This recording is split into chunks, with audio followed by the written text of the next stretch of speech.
안녕하세요. 저는 30대 후반의 여자입니다. 저에게는 어린 시절부터 생긴 장애가 있어요. 바로 말을 전혀 하지 못하는 언어장애인데요. 사람들이 흔히들 벙어리라고 얕잡아 부르는 게 바로 저였죠. 그렇다고 제가 태어날 때부터 말을 못했던 건 아니었어요. 어릴 땐 보통 사람들과 똑같이 말을 잘했었죠. 그러나 제가 초등학교 2학년 때 너무 큰 충격을 받으면서 갑자기 말문이 막혀버리고 말았습니다. 지금부터 제가 벙어리가 된 사연 이야기를 해볼까 합니다. 어릴 때 저는 엄마와 단둘이 살았는데요. 넉넉지 않은 형편이었지만 엄마는 늘 저한테 다른 사람들을 도우면서 살아야 한다고 말씀하셨습니다. 세진아, 사람은 절대 혼자서는 살 수 없어. 다 같이 어울려 살아야지. 어떤 상황에서도 다른 사람들이랑 함께 어울려 살아야 하는 거야. 인간은 사회적 동물이거든. 사람들 속에 섞여서 사람들이랑 부대끼면서 내가 가진 것을 주고 또 남이 가진 것을 받으면서 서로 돕고 살아야 행복한 인생인 거야. 엄마 말 잘 알겠지? 근데 전 엄마가 그런 말씀하시는 게 잘 이해가 안 됐어요. 사람들이랑 어울려서 살라는 엄마 말씀하고는 정반대로 엄마와 전 사람들이랑 교류도 전혀 없이 둘이서만 외롭게 살았거든요. 엄마, 그럼 왜 우리는 사람들이랑 어울려서 살지 않고 엄마랑 나랑 둘이만 살아? 엄마는 친척도 없고 친구도 하나도 없잖아. 게다가 우리는 아빠도 없는데? 그건 엄마가 사정이 있어서 그래. 네가 좀 더 크면 엄마가 다 얘기해 줄게. 그리고 엄마도 친구 있어. 엄마한테 어려운 일이 닥치면 물불 안 가리고 나서줄 제일 친한 친구야. 지금은 사정이 있어서 못 만나지만 언젠가 너도 만나볼 수 있을 거야. 그리고 놀랍게도 엄마 친구를 곧 만나볼 수 있을 거라던 엄마의 얘기는 정말로 현실이 되어버렸습니다. 엄마가 갑자기 저를 엄마 친구에게 맡기고 미국에 가셔야 한다는 겁니다. 미국에 계신 할머니가 많이 위독하시대. 엄마가 급히 다녀와야 해. 뭐? 그럼 나는? 엄마 없는 동안 나는 어떻게 해? 혼자 있어? 걱정하지 마. 지난번에 엄마가 말했던 엄마 친구 기억나지? 엄마 친구가 당분간 널 돌봐줄 거야. 그렇게 해서 저는 초등학교 2학년 때 엄마 친구라는 사람의 집에 맡겨지게 되었는데요. 다행히도 엄마 친구는 좋은 사람 같았어요. 절 아주 반갑게 맞아주셨죠. 네가 세진이구나? 반가워. 엄마랑 나는 고등학교 때부터 둘도 없는 단짝 친구야. 엄마 미국 갔다 오실 때까지 우리 집에서 잘 지내보자. 당분간 내가 엄마 대신이니까 앞으로는 날 이모라고 부르면 돼. 알았지? 엄마는 한 달만 기다리면 바로 돌아오겠다고 약속을 하고 미국으로 떠났습니다. 한 달은 9살 꼬마에게 길다면 긴 시간이었지만 전 꾹 참고 버텨보기로 했죠. 한 달만 지나면 엄마가 곧 저를 데리러 올 거라고 철석같이 믿었으니까요. 그러나 6개월이 넘도록 엄마에게선 소식 한 번이 없는 겁니다. 전 엄마의 연락을 기다리다가 목이 빠질 지경이었죠. 엄마 없이 생판 모르는 남과 한 집에서 지내는 건 쉽지 않은 일이었거든요. 이모 집에는 저와 동갑내기 이모 딸이 하나 있었는데요. 저는 그 애와 같은 방을 쓰면서 온갖 눈치를 봐야만 했습니다. 잠은 그 애 방 침대 및 맨바닥에서 잤고요. 숙제 같은 것도 방바닥에서 다 해결했습니다. 전 늘 눈치를 보며 최대한 그의 신경을 거스르지 않으려고 노력했지만 그 애는 저랑 눈만 마주쳐도 짜증을 내더군요. 뭐야. 너 거실에 좀 나가 있어. 너랑 같이 있기 싫다고. 미안. 근데 이모가 거실에 있지 말고 방에 들어가라고 하셔서. 아이씨, 짜증나. 너 언제까지 내 방에 빌붙어 살 거야? 너 거지 새끼야? 거지 새끼라니. 말이 너무 심한 거 아니니? 나 거지 아니야.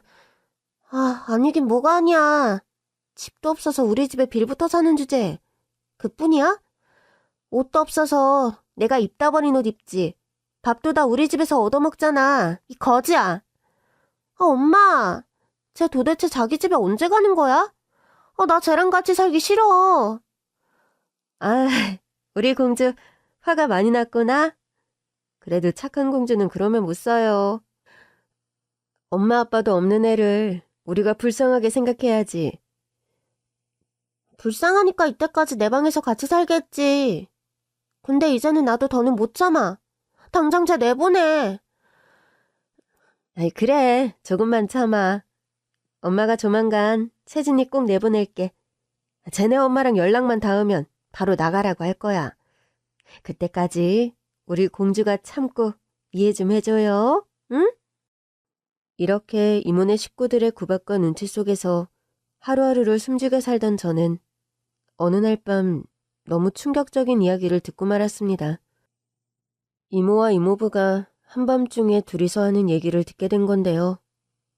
엄마가 저를 버리고 어떤 남자와 도망을 갔다는 겁니다. 제 엄마 말이야. 남자랑 바람이 나서 미국으로 도망을 간 거야.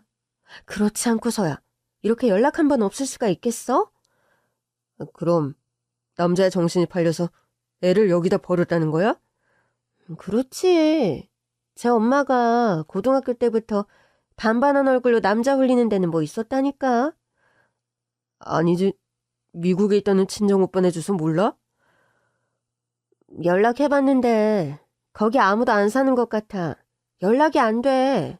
전화고 이메일이고 받지를 않아. 아니 그럼 세진이 아빠는? 아빠는 어딘가에 있을 거 아니야?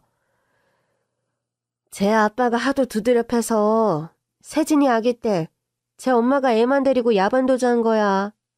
아빠랑은 연락도 안 되고 어디 있는지도 몰라. 아빠한테 괜히 잘못 연락했다가 세진이 쟤 맞아 죽을걸? 참 큰일이네. 그럼 세진이는 어떡해? 벌써 우리 집에 온 지 1년이 넘어가는데. 제 엄마가 애 잘 부탁한다고 맡기고 간 돈도 이제 거의 바닥이야. 더 이상은 나도 못 봐줘. 어디 고아원에 갖다 버리든지 해야지. 나도 할 만큼은 했어. 이모와 이모부의 대화를 몰래 엿들은 그날 밤 충격 때문인지 제 몸에 바로 이상이 오더군요. 38도가 넘는 고열에 몇 날 며칠을 혼수 상태로 정신 못 차리다가 깨어나 보니 말이 안 나오는 겁니다. 목구멍으로 단 한마디도 내뱉을 수가 없었습니다. 울음소리조차 나오지 않더라고요. 그때부터 저는 말을 못하는 언어장애인이 되고 말았죠. 저는 이제 끝장이구나 생각했습니다. 이미 이모가 저를 고아원에 갖다 버리겠다는 말을 들었기 때문이죠. 멀쩡한 애를 떠안는 것도 힘든데 심지어 장애까지 얻은 애를 키워줄 리가 없을 거라 생각했죠. 그런데 고맙게도 이모는 저를 버리지 않았습니다. 말 한마디 못하는 가연 것을 어쩌겠어. 내 업보다 생각하고 내가 걷어야지. 너 같은 장애인들이 보호자도 없이 이 세상 살아가는 게 얼마나 힘든 일인 줄 아니? 너는 복 받은 줄 알아. 부모 복은 없지만 내가 네 엄마 대신 보호자가 돼줄 거니까. 전 이제 더 이상 엄마를 기다리는 건 하지 않기로 했습니다. 저를 버린 엄마가 너무 믿고 원망스러워서 엄마에 대해서는 생각조차 하기 싫었거든요. 저는 제 안에서 철저히 엄마에 대한 모든 것을 지우고 이모의 뜻을 거스르지 않기 위해 애를 쓰면서 유년 시절을 보냈죠. 이모는 갑자기 말문이 막힌 저를 내쫓지 않고 보호자와 연락이 닿지 않는 저의 법적 대리인이 되어주었습니다. 물론 언어 치료라든지 상담 같은 돈이 드는 치료는 해주지 않았지만 학교는 꼬박꼬박 보내주셨죠. 저는 그것만으로도 이모가 제 인생의 은인이라 생각하고 감사하는 마음으로 살았습니다. 이모가 시키는 건 뭐든지 열심히 했죠. 어느새 청소며 빨래며 온갖 집안일은 제 차지가 됐죠. 그리고 제가 중학교에 입학하자 이모는 저에게 아르바이트 일자리까지 알아봐 주셨습니다. 식당에서 설거지하는 일인데 어렵지 않아. 설거지야 뭐 집에서도 잘하잖니? 미리미리 사회 경험도 쌓고 자립심도 기를 수 있는 좋은 기회야. 어차피 너는 벙어리라 할 수 있는 일도 별로 없거든. 누가 말도 못하는 애를 써주겠니? 내가 아는 식당에 특별히 부탁해서 어렵게 얻은 일자리니까 열심히 해봐. 이게 다 너 장래를 위해서야. 이모만 알지? 저는 이모가 고맙기도 하고 얹혀 사는 게 미안하기도 해서 이모가 소개해준 식당에서 열심히 일했고 그렇게 번 돈을 생활비에 보탰습니다. 꼬박 6년을 악착같이 돈을 벌어 매달 몇십만 원씩 이모에게 드렸죠. 그게 제가 할 수 있는 유일한 보은이라고 생각했거든요. 그러나 10년 세월 동안 부모처럼 믿고 따랐던 이모도 결국은 남이라는 걸 뼈저리게 느낀 사건이 발생하고 말았습니다. 제가 고3 때의 일이었죠. 전 공부를 곧잘 해서 서울에 있는 명문 여대에 진학할 정도로 성적이 좋았는데 이모가 대학 진학을 반대하고 나선 겁니다. 사실 저에게는 특수교육학과를 나와 장애 아들을 가르치는 특수교육 선생님이 되고 싶은 꿈이 있었는데요. 제가 이모 집에 살면서 처음이자 마지막으로 하는 간절한 부탁을 이모는 이런지하에 거절하더군요. 뭐? 대학? 너 지금 사람 염장 지르니? 우리 딸 앞에서 잘난 척이라도 하고 싶은 거야? 우리 은서는 대학을 못 가게 생겼는데 내가 지금 너 대학 보내게 됐니? 저는 이모에게 입학금만 빌려주시면 나머지 학비는 전부 아르바이트로 갚겠다고 울며불며 사정을 했지만 이모는 매몰차게 거절하더군요. 사람은 자기 분수에 맞게 살아야 되는 거야. 주제도 모르고 무슨 대학 타령이야? 말도 못하는 걸 데려다 사람처럼 살게 해줬더니 네가 뭐라도 되는 줄 아니? 벙어리 주제에 대학은 무슨 대야? 그냥 지금처럼 허드렛 일이나 하면서 분수에 맞게 살아. 한 번만 더 대학 얘기 꺼내면 정말 가만 안 있을 거야? 너무 억울하고 서러워서 눈물만 줄줄 흐르더군요. 식당에서 설거지나 하면서 평생을 살아갈 제 인생이 너무 불쌍했어요. 전 한참을 울다가 결심했습니다. 제 인생을 제가 구해주기로요. 저는 그날로 짐을 싸서 이모 집을 나왔습니다. 그런데 막상 집을 나오니 돈도 없고 갈 곳도 없고 도대체 뭘 어떻게 해야 할지 모르겠더군요. 전 무작정 버스를 타고 제가 가고 싶었던 대학교 근처로 갔습니다. 그리고 주변을 정처 없이 걸어 다니다가 어떤 카페 앞에서 걸음을 멈췄죠. 제 눈에 아르바이트생을 구한다는 구인 광고가 눈에 들어오더라고요. 저는 용기를 내서 카페로 들어갔습니다.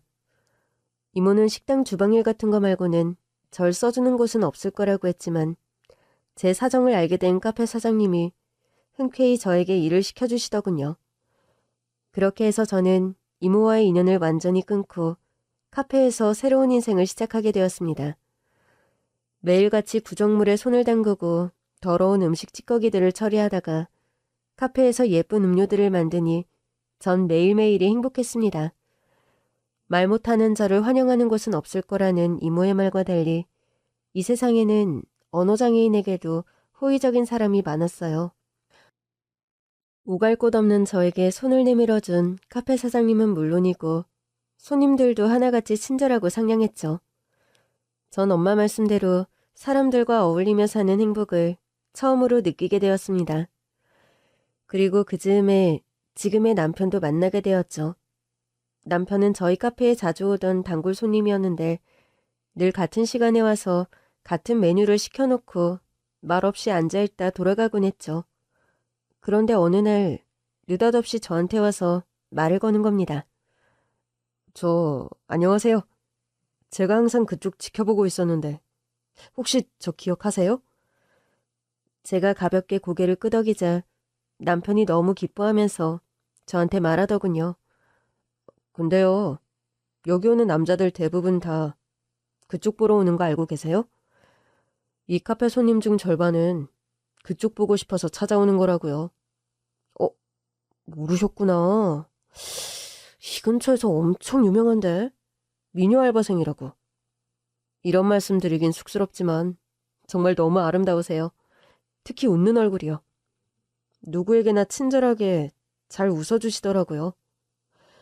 마음씨가 얼굴만큼이나 고우신 것 같아요. 웃는 거야 제가 말을 못하니까 대답 대신 그냥 손님들한테 웃어드린 건데 남편은 그걸 좋게 본 모양이더라고요. 게다가 절 보고 아름답다니 부끄럽고 민망하더군요. 살면서 예쁘다는 소리는 처음 들어봤으니까요. 근데 남편이 더 깜짝 놀랄 만한 소리를 하는 겁니다. 용기 있는 자가 미인을 차지한다고 하잖아요. 그래서 오늘 용기 좀 내보려고요. 혹시 남자친구 없으시면 저랑 사귀실래요? 전 대답할 수가 없어서 난감한 미소만 지어 보였어요. 어떻게 해야 좋을지 몰라 당황스럽더라고요. 저는 늘 가지고 다니는 노트를 꺼내서 제 사정을 글로 알렸습니다. 저는 말을 하지 못하는 언어 장애인입니다. 저는 누구와 사귈 수 있는 상황이 아니에요. 말씀은 감사하지만 거절할 수밖에 없는 제 사정도 이해해 주세요. 죄송합니다. 그런데 남편이 제 글을 보더니 더 간절하게 매달리는 겁니다. 저요, 그냥 충동적인 감정으로 이러는 거 절대 아닙니다. 정말 오랫동안 그쪽 지켜봤어요. 말은 못하면 어때요? 제가 입이 되어드릴게요. 그리고 이 험한 세상에 다리가 되어드릴게요. 힘들수록 연애를 해야죠.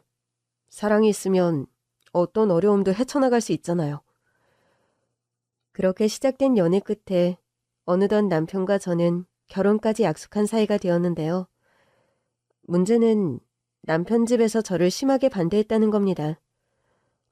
알고 보니 남편은 저와는 태생부터 다른 금수저더라고요. 남편은 대형 버스를 30대도 넘게 가지고 있는 제법 큰 운수회사를 운영하는 재력가 집안의 셋째 아들이었는데 부모님이 아들 셋 중에서도 막내인 남편을 유독 예뻐하셨다고 해요. 그런 귀한 아들이 부모도 없는 장애인을 결혼 상대자라고 데려왔으니 온 집안이 발칵 뒤집혔죠. 처음 인사드리러 간 날 시아버지의 분노는 극에 달했습니다. 네가 지금 제정신이냐? 부모 얼굴에 먹칠을 하려고 작정을 한 게야? 어디서 근본도 모르는 벙어리를 며느리감으로 데려와? 아버지, 제가 사랑하는 여자입니다. 아버지가 뭘 하시든 저는 이 여자랑 결혼할 거예요. 그러니까 아버지도 며느리로 인정해주세요. 저 애는 너처럼 귀하게 자란 아이가 감당할 수 있는 애가 아니야. 부모한테 버림받았다며 오죽하면 부모가 버렸을까. 저렇게 팔자드센 아이는 필시 우리 집안의 해가 될 거다. 아버지, 팔전이 뭐니 지금이 어떤 시대인데 그런 말씀을 하세요. 객관적으로 놓고 봐도 너는 저희가 지금 우리 집안의 격이 맞는다고 생각하냐? 네 형수들 봐라. 전부 미국에서 박사까지 마친 인재들이야. 네 형들처럼 제대로 된 여자를 데려와야 집안의 품격도 올라가고 이세도 훌륭하게 잘 나올 거 아니야. 말도 못하는 고졸짜리 카페 알바생을 데려다가 뭘 어쩔 셈이냐고. 한심한 놈. 아버지, 그런 겉으로 보이는 조건들 말고 이 사람의 진짜 모습을 좀 봐주세요. 정말 훌륭한 사람입니다. 힘든 일을 겪으면서도 바르고 반듯하게 자라났고요. 아버지처럼 피상적인 조건만 보고 사람 판단하고 차별하지 않고 사람의 내면을 볼 줄 아는 현명하고 지혜로운 사람입니다. 시끄럽다! 아버지 말 안 듣고 그렇게 네 고집대로 할 거면 이 집에서 나가. 난 아들 하나 없는 셈 치면 그만이다. 전 그렇게 나오신다면 저도 그냥 이 집에서 나갈 수밖에 없어요, 아버지. 앞으로 다시는 아버지 안 보겠습니다. 마음대로 해. 그 대신 너에 대한 모든 지원도 전부 중단될 줄 알아. 당신도 잘 들어. 저놈 앞으로 내 피 같은 돈이 한 푼이라도 들어가면 당신도 같이 내쫓길 줄 알아. 차랑 오피스텔 전부 압수하고 저놈 당장 호적에서 파버려. 그렇게 남편은 아버지와 의절하고 죄인처럼 무릎 꿇고 숨죽여 있던 저를 끌고 집을 나와버렸습니다. 저 때문에 가족과 등을 지게 된 남편에게 너무 미안한 마음뿐이었지만 남편은 전부 괜찮다고 저만 있으면 된다고 말해주더군요. 이제 세진 씨는 나한테 부모 형제보다도 더 소중한 존재예요. 나 세진 씨 선택한 거 절대로 후회하지 않을 거예요. 그리고 두고 봐요. 우리 부모님도 언젠가는 세진 씨가 얼마나 좋은 사람인지 꼭 알게 되실 거예요. 그러니까 이제 그만 슬퍼하고 우리 둘이 행복하게 잘 살아봐요. 남편과 저는 그렇게 시댁과 인연을 끊고 둘만의 신혼생활을 시작했습니다.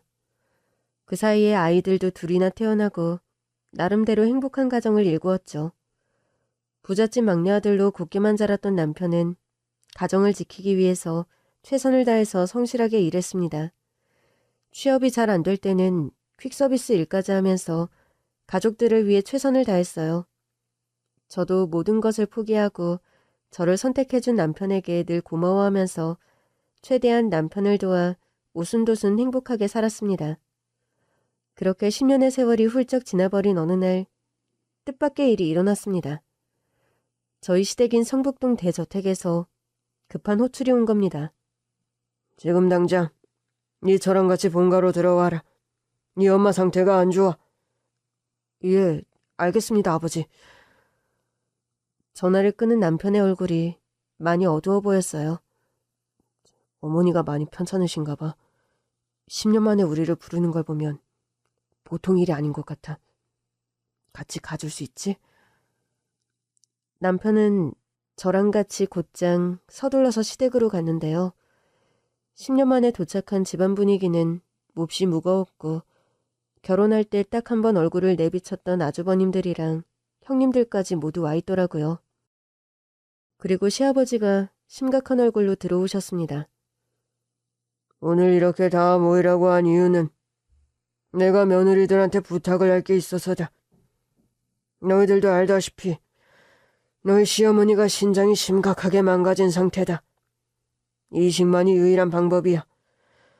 나는 나이가 들어서 안 되고 큰아들 작은아들은 검사를 했는데 네 어머니랑 맞지가 않아.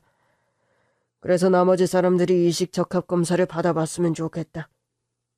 의절한 막내 내외까지 다 부른 이유도 그거야. 어떠냐? 큰애랑 작은애 검사를 한번 받아봐 줄 수 있겠냐? 그런데 형님들의 대답은 좀 의외더라고요. 아버님, 죄송하지만 저는 좀 힘들 것 같아요. 지금 회사에서 새로 들어가야 하는 프로젝트도 있고요. 제가 당장 수술을 받게 되면 아이들 키우는 누가 해요? 가족이라는 이름으로 장기 기증까지 강요하시는 건 너무 무리한 요구세요. 그리고 저는 이런 무리한 요구를 거절할 정당한 권리가 있고요. 아버님, 저도 안 될 것 같아요. 저 내일 모레 유럽 여행이 한 달 잡혀 있는데 그거 아버님도 아시다시피 아범 회사에서 부부 동반으로 가는 거라 빠질 수가 없어요. 게다가 제가 어려서부터 워낙 몸이 약해서 그런 큰 수술은 견디기가 힘들어요. 아마 검사해도 수술 못한다고 할걸요? 그리고요, 어머님 배 아파서 낳은 아들들도 안 맞다는데 피 한 방울 안 섞인 며느리들이 맞을 리가 있겠어요? 두 동서들의 변명을 가만히 듣던 남편이 참다 못해 화를 내더군요. 형수님들, 정말 너무하십니다. 10년 만에 보는 건데도 자기들 생각하는 건 여전히 변함이 없으시네요. 사람이 아파서 죽어간다는데 뭐요? 프로젝트? 유럽 여행? 가족이 아프다는데 그런 말이 나와요? 그러면 서방님이랑 막내 동서가 검사받고 신장 드려요. 그럼 되겠네. 부모님 무시하고 자기들 멋대로 뛰쳐나가서 제 멋대로 사시더니 10년 만에 나타나서 뭐요? 가족? 부모님 가슴에 대못 받고 10년 동안 연락 한 번 없던 서방님이 할 말은 아닌 것 같은데요? 시끄럽다. 지금 서로 니타 내타 하면서 싸울 때가 아니야. 그래서 그네랑 작은애 너희들은 검사 못 받겠다 이거냐? 죄송합니다 아버님. 그런데요. 이런 일일수록 감정적으로 대응하지 마시고 합리적이고 이성적으로 해결하셔야죠. 어머님 일은 안타깝지만 저희들이 신장을 드린다는 건 비효율적일 것 같아요. 성공 확률도 낮고요. 저도 곤란해요. 아버님, 죄송합니다. 막내네, 너희들은 어쩔 거야? 너희들도 어렵냐? 아니에요, 아버지. 저는 수술 가능하다고만 하면 당연히 드려야죠. 그게 자식된 도리인걸요. 그리고 저희 집사람도 물론. 남편이 제 눈치를 살피기에 저는 있는 힘껏 고개를 끄덕거렸습니다. 저도 남편과 같이 검사를 받겠다는 뜻을 시아버지께 전해드리고 싶었죠. 전 사실 처음 이야기 들었을 때부터 들을 수만 있으면 당연히 해드려야 한다고 생각했어요. 멋대로 결혼한 것 때문에 어머님, 아버님 그동안 마음 아프게 해드린 걸 생각하면 죄스러운 마음뿐이었거든요. 게다가 시어머니는 사랑하는 남편을 낳아준 어머니이고 내 아이들의 할머니인데 제가 할 수 있는 일이 있다면 당연히 해야 하는 거 아니겠어요? 비록 말은 못했지만 전 이런 제 마음을 시댁 식구들에게 전하고 싶었습니다. 시아버지는 고개를 끄덕이는 저를 보고 안도하는 눈빛이셨어요. 그러나 두 동서가 저를 씹어대기 시작하더군요. 저 고개 까딱거리는 거 좀 봐. 너무 얄밉다. 이참에 어머님 아버님 눈에 들려고 발악하는 거 맞죠? 벙어리라도 여우짓은 다 할 줄 아네요. 저렇게 잡초처럼 거칠게 자란 사람들이 진짜 무서운 거야. 맨몸으로 나가서 10년 살아보니 아쉬운 게 많겠지. 신장 하나 떼준 다음에 밀고 들어올 모양인데 잘 지켜봐. 나중에 상속받을 때 골치 아픈 문제 안 생기게. 두 동서는 저를 너무 못마땅해 했습니다. 마치 뭔가를 노리고 장기라도 팔아먹으려는 사람 취급을 하더라고요. 그래도 말이 안 나오니 변명조차 할 수 없어서 오해를 풀 수도 없었죠. 어쨌든 저와 남편은 신장 이식을 위한 적합성 검사를 받았는데요. 정말 기적이 일어났습니다. 제 신장이 시어머니와 맞는다는 겁니다. 저는 너무나 기쁜 마음으로 시어머니께 기꺼이 제 신장 하나를 드렸습니다. 사경을 헤매시던 시어머니는 제 신장을 이식받고 건강을 되찾은 후에 제 손을 잡고는 눈물까지 흘리셨어요. 아가, 고맙다. 이 세상에 돈으로 할 수 없는 건 없다고 생각했는데 아가, 네가 돈으로도 절대 구할 수 없는 걸 나한테 줬구나. 네가 진짜 복덩이다. 그렇지 않고서야 거부 반응도 하나 없이 이렇게 수술이 잘 될 수가 있겠니? 10년 전에 우리 집에 왔을 때 알아봤어야 했는데 그때 네 아버지 무서워서 널 받아들이지 못했던 거 정말 미안하다. 세상에, 그 구박과 수모를 당하고도 그런 시어머니라도 살리겠다고 신장 하나를 선뜻 떼주다니. 너는 이제 며느리가 아니고 내 딸이야. 우리는 생명을 나눈 사이니? 모녀관계나 진비 없지 않니? 어머니가 이렇게 다시 건강해지시니 이 사람도 정말 기쁠 겁니다. 다행이에요, 어머니. 앞으로 어머니한테도 이 사람한테도 더 잘할게요. 그래, 내가 아버지 분위기 봐서 너희들 얘기 잘할 테니 아무 걱정 말고 있어. 첫 술에 배부르겠니? 아버지 마음은 서서히 열어가자. 너무 서운해 말고. 전 어머니께 최대한 상냥한 얼굴로 미소를 지어드렸어요. 저는 괜찮다고, 서운하지 않다고 안심시켜드리고 싶었거든요. 사실 시어머니는 멋대로 가정을 꾸린 저희 부부를 모두 용서하고 가슴으로 안아주셨지만 시아버지는 아직도 저에게 말 한마디 제대로 건네지 않으시더라고요. 시아버지가 저희 남편에 대한 기대가 워낙 컸고 사랑도 깊었던지라 실망 또한 크셔서 그런 거라 이해는 했어요. 그리고 무엇보다 이번 수술은 아버님 마음을 얻으려고 한 게 아니라 순수한 의도로 한 일이기 때문에 아버님께 바라는 건 아무것도 없었습니다. 어머니와의 관계가 좋아진 것도 다행이라 여기고 아버님에게는 천천히 다가가고 싶었어요. 그런데 수술이 잘 끝나고 퇴원을 한 어느 날 성북동 시댁에서 다시 한번 호출이 왔습니다. 급히 달려가 보니 시아버지가 저를 기다리고 계시더라고요. 너만 내 소재로 들어와라. 저만 들어오라는 말씀에 저는 잔뜩 긴장을 했어요. 저한테만 따로 하실 말씀이란 게 뭘까 아무리 생각해도 도저히 모르겠더라고요. 혹시 나만은 도저히 받아들이지 못하겠으니 남편을 두고 떠나라는 건 아닐까?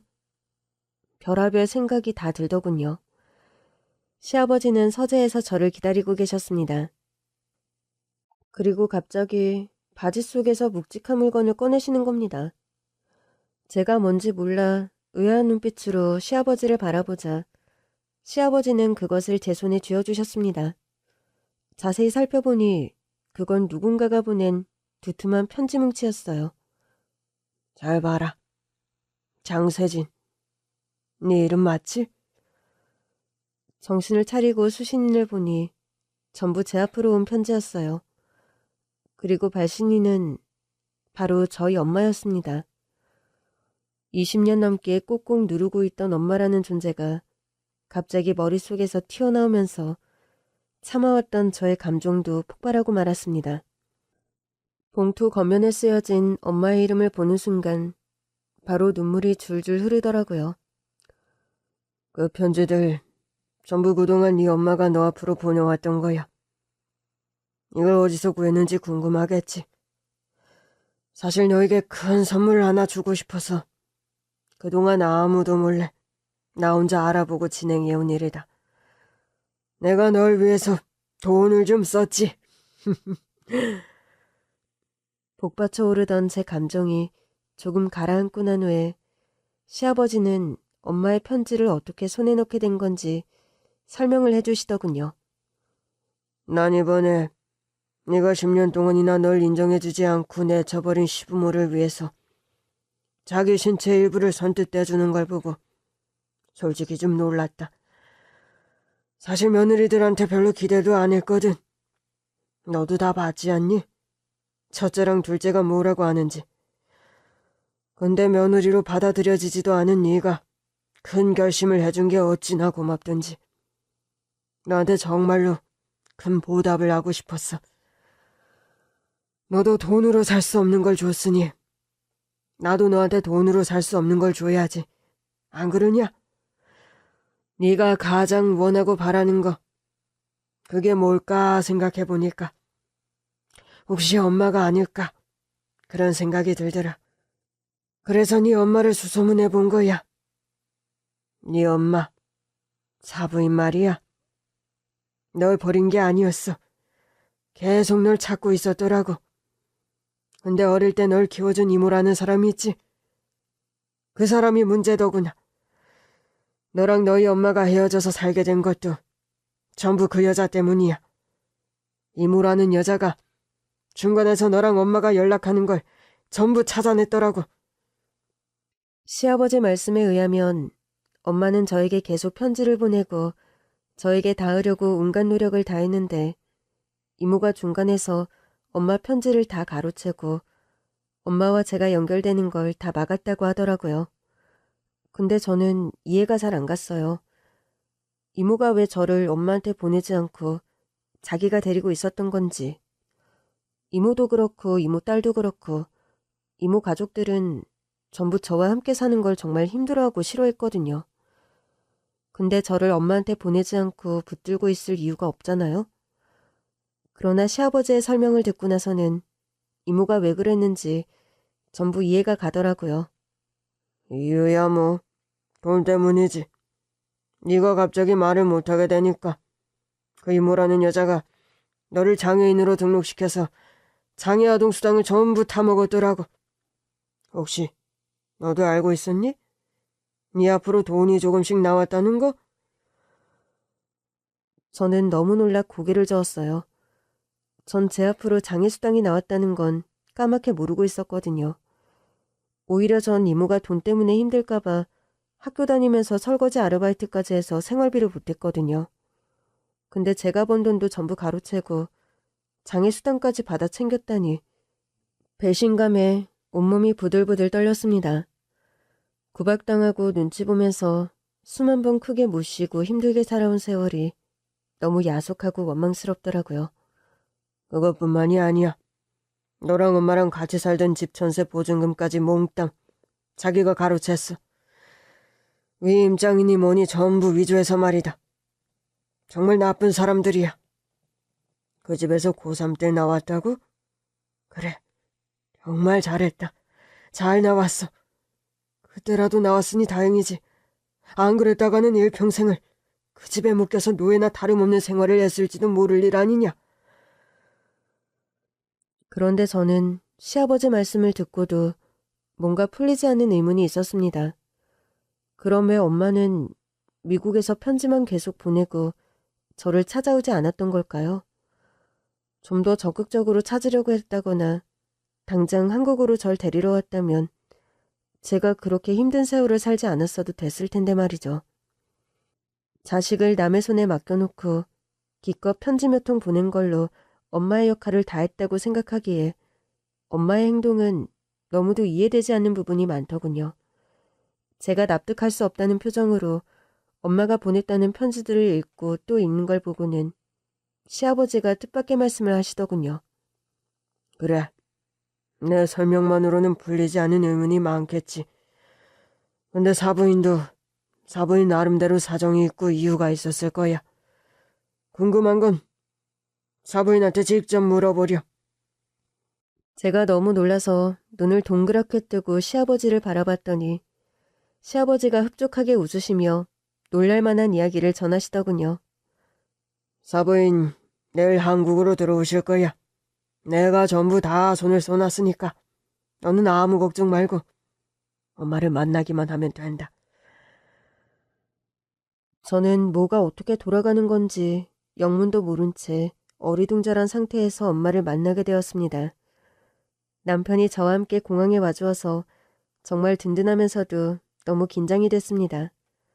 대체 엄마를 처음 만나면 어떤 표정으로 어떻게 인사해야 할지, 어떤 얘기를 물어봐야 할지 모르겠더라고요.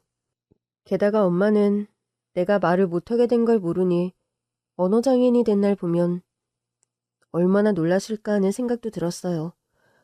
공항에서 엄마를 기다리는 1시간이 엄마 없이 살아온 그간의 세월만큼이나 길게만 느껴지더군요. 엄마를 기다리면서 그리움과 원망, 미움, 서름 같은 감정들이 한꺼번에 몰아쳐서 말로는 표현하기 힘든 복잡한 심경이었습니다. 20여 년 만에 엄마를 만나는 거니 그런 마음이 드는 것도 당연했겠죠. 그리고 드디어 입국장에서 문이 열리고 사람들 틈에 엄마가 모습을 드러냈는데요. 이제는 하얗게 세워버린 흰머리에 노인의 모습이 다 되었지만 한눈에 봐도 우리 엄마가 맞았어요. 저는 엄마를 보자마자 달려가 안겼습니다. 그리고 제 안에 응어리져 있던 무언가가 터져나오는 걸 느꼈어요. 저는 큰 울음을 토해내면서 엄마를 불렀죠. 엄마! 그리고 저도 정말 깜짝 놀랐습니다. 갑자기 제 목소리가 나오는 거예요. 엄마를 다시 만나니 꽉 막혀있던 제 말문이 트인 겁니다. 엄마가 절 버렸다고 생각했을 때 잃어버렸던 제 목소리가 엄마와 함께 돌아온 거였어요. 저는 그동안 마음속으로 수천 번 불렀던 그 이름을 소리내서 부르며 아이처럼 엄마에게 매달렸습니다. 엄마, 왜 나를 데리러 오지 않았어? 왜 나를 이모 집에 버려놓고 차치 아닌 거야? 응? 엄마. 세진아, 우리 세진이 이렇게 어른이 됐구나. 엄마가 미안해. 이게 다 엄마 죄다. 엄마를 용서해줘, 세진아. 그런데 가만히 보니 엄마는 몸이 많이 불편해 보이셨어요. 지팡이를 짚고 계셨는데 오른쪽 팔과 다리 움직이는 게 영 부자연스럽더라고요. 엄마, 몸이 왜 이래? 엄마 어디 아픈 거야? 미안해. 엄마가 갑자기 쓰러지는 바람에 너를 찾으러 올 수가 없었다. 저와 남편은 불편한 몸을 이끌고 긴 여행을 한 엄마를 모시고 시댁으로 자리를 옮겼습니다. 시어머니와 시아버지는 제가 엄마를 무사히 만났다는 소식만큼이나 제 말문이 트였다는 소식에 크게 흥분하고 계시더군요. 어서 오세요. 잘 오셨습니다. 처음 뵙겠습니다. 제가 이렇게 한국 땅을 다시 밟을 수 있게 된 건 다 사돈 어르신 덕분이네요. 정말 감사합니다. 아유, 아닙니다. 며느라이가 우리한테 해준 것에 비하면 이건 아무것도 아니죠. 며느라이는 우리에게 생명을 나눠줬는걸요. 아가, 너한테 정식으로 고맙다고 인사를 하고 싶다. 신장을 이식해줘서 정말 고맙다. 내 예전에 너한테 모진 소리 했던 거 다 잊어다오. 정말 미안하다. 박사 며느리? 그게 다 무슨 소용이냐? 나한테는 막내 네가 최고다. 정말 고맙다. 그나저나 이 아이가 그동안 얼마나 마음에 맺힌 게 많았으면 말문을 닫고 살다가 사부인 만나자마자 말문이 트이나요. 너무 다행이다 싶으면서도 한편으로는 마음고생이 정말 많았구나 싶은 게 너무 안쓰럽네요. 지금이라도 말을 할 수 있게 됐으니 얼마나 다행이야. 얘가 마음을 착하게 쓰니까 하늘에서 복을 내리신 거라고. 부모님끼리의 상견례 아닌 상견례가 끝나고 엄마는 그동안 왜 저를 찾아올 수 없었는지 이유를 들려주셨습니다. 처음 미국에 들어갔을 때는 할머니 때문에 정신이 하나도 없었어. 네 할머니가 위독하셔서 계속 할머니 병상만 지키고 있었지. 근데 내가 미국 들어간 지 3개월 만에 할머니가 돌아가셔서 장례 치르고 나니까 내 몸이 딱 이상하더라고. 오빠네 집에서 한국 다시 들어가려고 짐 싸다가 쓰러졌는데 눈 떠보니까 병원에 누워있더라. 뇌경색이라고 하더라고.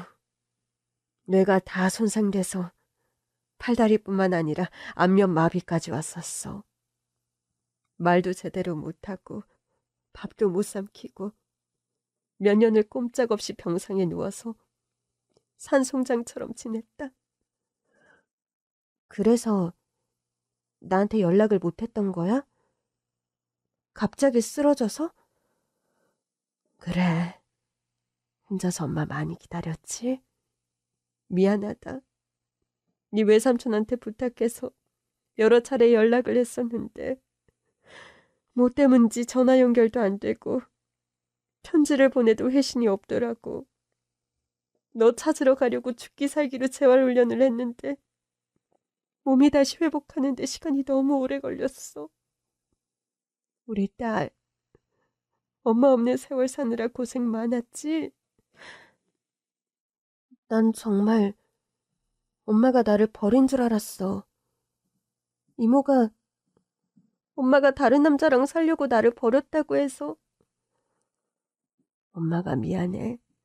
널 그렇게 남의 손에 맡기는 게 아니었는데. 이모가 너한테 한 짓은 전부 들었다. 지금 사돈 어른이 도와주셔서 법적 절차를 밟고 있으니까 넌 걱정하지 말아라. 엄마가 그 인간들 전부 죄값 치르게 해줄 거야. 내 딸 눈에서 눈물 나게 했으니 자기들도 피눈물을 흘려봐야 정신을 차리지. 엄마는 그날로 이모와 이모부를 여러 가지 죄목으로 고소 고발을 했습니다. 저를 빼돌리고 엄마와의 연락을 못하게 막은 것부터 저희 집 전세보증금을 마음대로 빼서 써버린 것, 제 장애아동 수당을 마음대로 사용한 것까지요. 아니 애초에 장애 등급 자체도 안 되는 걸 억지로 증상을 부풀려서 장애 등급을 허위로 받은 거라고 하더라고요. 전부 시아버지 지인이 대표로 있는 법무법인의 도움으로 진행되는 거여서 시아버지께 너무나도 감사했죠. 그리고 시아버지가 엄마와 저에게 또 한 가지 큰 선물을 준비해 주셨더군요. 사부인, 그동안 타지에서 병치료 하시느라 얼마나 힘드셨습니까? 고생 많으셨죠? 그거야 제 운명이 그랬던 걸 뭐 어쩌겠습니까? 그저 이 정도로 회복된 것만으로 감사하게 생각하고 살아야죠. 그래도 이제 미국 생활은 정리하시고 딸 옆에서 사셔야죠. 제가 여기 애들 집 옆에 사부인 사시도록 거처를 마련해놨으니까 그리로 이사부터 하시죠. 아닙니다. 염치도 없이 그렇게 큰 걸 어떻게 덥석 봤나요? 이렇게 저희 모녀 다시 만날 수 있게 수소문해 주신 거며 소송 진행하는 거 도와주시는 것만으로도 너무 과분한걸요. 정말 이 은혜는 죽을 때까지 못 잊을 겁니다. 사돈 어르신. 아닙니다. 우리 며느리가 우리한테 해준 것에 비하면 글쎄 이런 건 아무것도 아니라니까요. 이게 다 사부인이 따님을 남에게 베풀 줄 아는 훌륭한 인성으로 잘 키워내셔서 그런 거 아니겠습니까? 제가 뭐 해준 게 있나요? 아이 클 때 옆에 있어주지도 못한 못난 엄마인데요. 그러니까 지금부터라도 옆에서 잘 좀 챙겨주셔야죠. 저도 막내네 사는 거는 사부인한테 다 맡겨버리렵니다.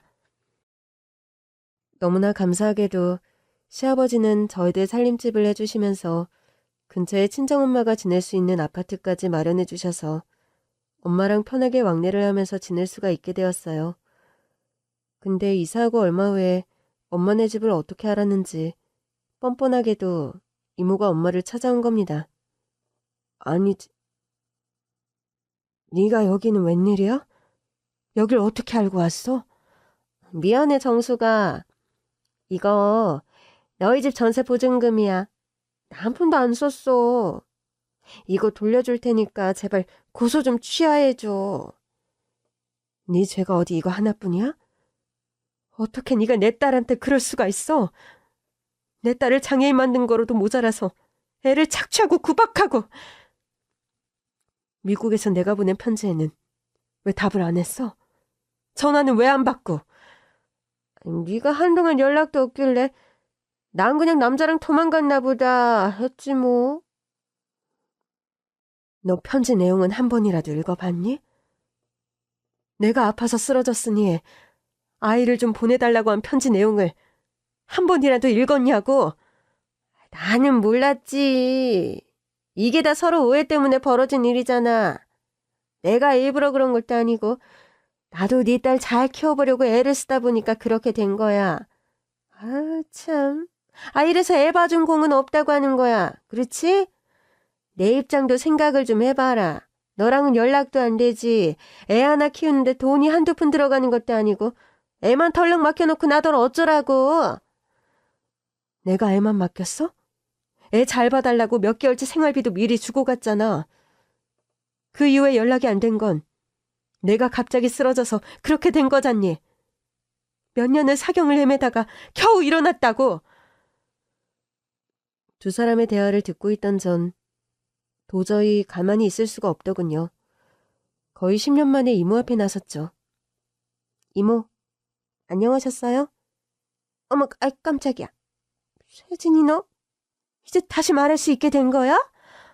어머나, 이게 웬일이니? 어떻게 이런 일이 있어? 이모, 지금 고소 취하해달라고 오신 거죠? 저희는 그럴 생각 없으니까 그만 돌아가세요. 입을 꾹 닫고 말 한마디 못하더니 이제 말도 아주 따박따박 잘하네? 네, 잘해요. 그래서 이제 이모가 저한테 무슨 짓을 저지르셨는지 전부 다 얘기할 수 있어요. 저 중학생 때부터 설거지 알바 시키시고 그 돈 전부 가져가셨죠? 전 얹혀 사는 게 죄송해서 용돈 달란 말 한 번 못하고 자랐어요. 그리고 처음이자 마지막으로 대학 등록금 빌려달라고 했던 것도 거절하셨죠? 덕분에 저는 꿈을 접어야 했어요. 이모는 제 인생을 완전히 망쳐놓으셨다고요. 그래, 미안하다, 얘.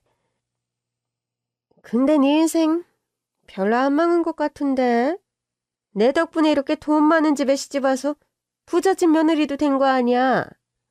너 이렇게 시집 잘 간 거는 내 덕도 좀 있는 거다. 뭐라고요? 그걸 지금 말씀이라고 하세요?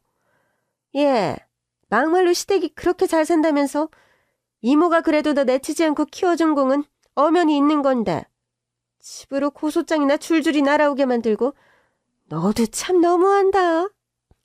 이래서 머리 검은 짐승은 거두는 거 아니라니까. 네, 좋아요, 이모. 의도가 뭐였든 간에 저를 버리지 않고 키워주신 건 감사해요. 근데 이제는 더 이상 이모랑은 얼굴 마주하고 싶지 않아요. 이모가 잘못한 게 있으면 법대로 죗값을 치르시면 될 일이고 잘못한 게 없으시면 법이 알아서 억울한 거 밝혀주겠죠. 다시는 찾아오지 마세요. 하실 말씀 있으시면 변호사 통해서 하시고요. 이모와의 소송은 지금 진행 중인데요. 미성년자 약취 및 유괴와 공문서, 사문서 위조, 사기 등등으로 죗값을 치르게 될 거라고 법무팀에서 이야기하더군요. 이모가 처벌을 받고 정당한 죗값을 치르게 된다면 엄마와 제 마음속에 남은 깊은 상처가 조금이나마 풀리게 되겠죠? 먼 길을 돌고 돌아 이제야 모든 것이 조금씩 제자리를 찾아가는 느낌입니다. 이 모든 걸 가능하게 한 것은 역시 아무것도 가진 것이 없던 저를 받아주었던 한결같은 남편의 사랑 덕분이 아니었나 싶어요. 여보, 이제야 물어보는 건데 왜 말도 못하는 나랑 결혼을 했어? 내가 얘기했잖아. 진짜 당신이 너무 이뻐서 그랬다니까? 얼굴도 예쁜데 마음까지 예쁜 걸 알았거든. 그걸 어떻게 알았어? 내가 늘 지켜봤는데 한 번도 얼굴을 찡그리거나 화내는 표정을 안 짓더라고. 아무리 힘든 일을 해도 손님이 무리한 요구를 해도 늘 웃는 모습이 너무 예뻐 보였어. 내가 사람 보는 눈이 좀 있지? 당신 덕에 어머니도 건강해지고 우리 집안의 보물이야 당신은. 내가 더 고맙지. 아버님 덕분에 엉망진창이던 내 인생이 전부 제자리를 찾았는걸. 엄마도 찾고 목소리도 찾고. 이제 하나 남았다. 응? 뭐? 당신 꿈 특수교육학과 들어가서 특수교사 되고 싶다면서. 아직도 그 꿈 안 변한 거야? 그거야 내 오랜 꿈이지. 나처럼 어려움을 겪는 아이들을 도와주고 싶었거든. 그럼 다시 한번 도전해봐. 내가 밀어줄게. 정말? 내가 어린애들이랑 경쟁해서 공부를 잘할 수 있을까? 그럼. 당신이 얼마나 똑똑한 사람인데. 지금 공부해도 늦지 않았어. 아마 잘할 수 있을 거야. 저는 남편 덕분에 학창시절에 못다 이룬 꿈에 다시 도전할 수 있게 되었습니다. 열심히 공부해서 어디선가 저처럼 어려움을 당한 장애 아들이 있다면 힘닿는 데까지 도와주고 싶어요.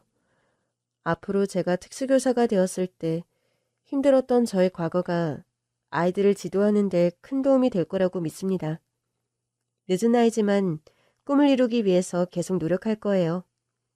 여러분이 많이 응원해 주셨으면 좋겠어요. 감사합니다.